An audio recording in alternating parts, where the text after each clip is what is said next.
Baiklah, video kali ini saya ingin review filem Anwar The Untold Story.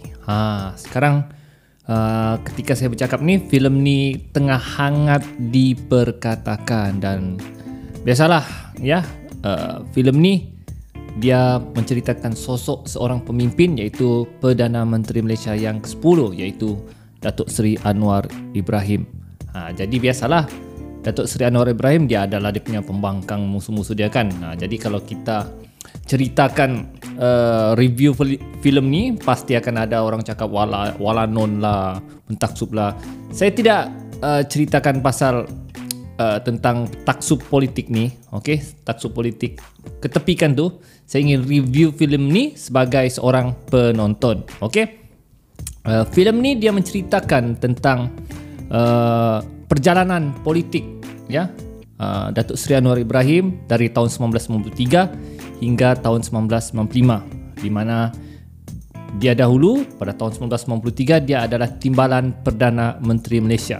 So dia seorang yang berprinsip ingin kata orang membantras rasuah dan akibatnya dia telah dilucutkan jawatan dan dipukul kerana terlalu keras membentras rasuah sehingga ramai yang tidak berpuas hati dan dia dipukul dan sehinggalah dia difitnah kes liwat dan dimasukkan ke dalam mahkamah.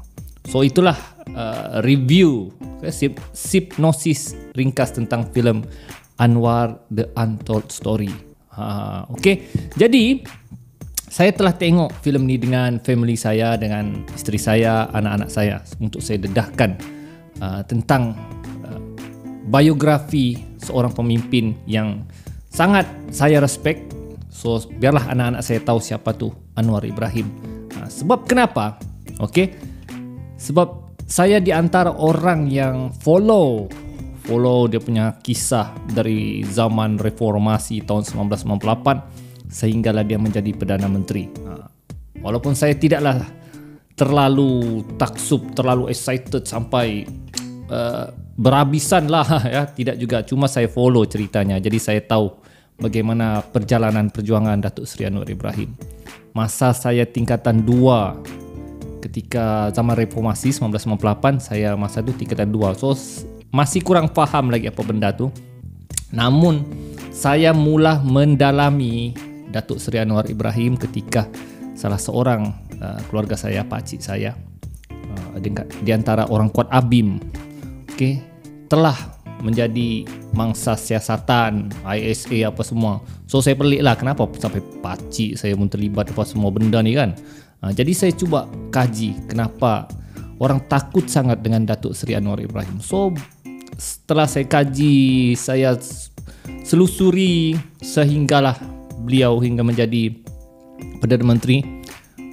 Memang kuat dugaannya. So memang filem ni dia menceritakan segala-galanya, bagaimana apa sebab Datuk Seri Anwar Ibrahim ditangkap, dan saya boleh sahkan ya, hampir 90% cerita fakta dalam filem ni adalah benar ya, walaupun dialognya tidak sama tapi dia punya perjuangan tu adalah benar. Itu Datuk Seri Anwar sendiri cakap.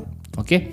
Dan walaupun filem ni seperti banyak cutting ya, banyak macam di-cut, lompat sana lompat sini, itu sajalah yang bikin spoil. Kau tengah-tengah sedih, kau tengok macam Acha Spriyansa tengah dia berdialog, tiba-tiba cut pergi babak lain. Kau pun yang baru mau sedih tiba-tiba pergi babak lain. Jadi something wrong lah. Saya cakap, kenapa filem ni macam banyak cut kan? Dan bila pengarah filem tu beritahu filem ni banyak cut, dia kata 60 minit ya, ada 6 babak orang kata di-cut.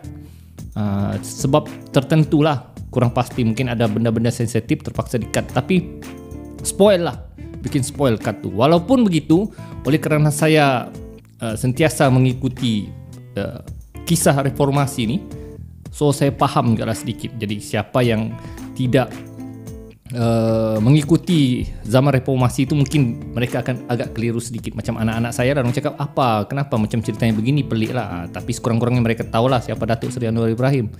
Tapi kalau siapa yang pernah mengikuti perkembangan reformasi 98, dia akan faham.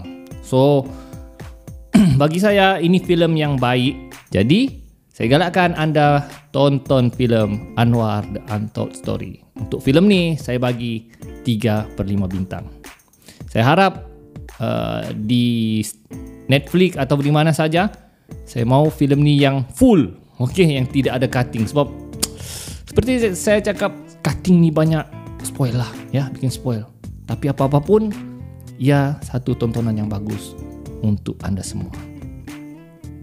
Sekian, salam reformasi.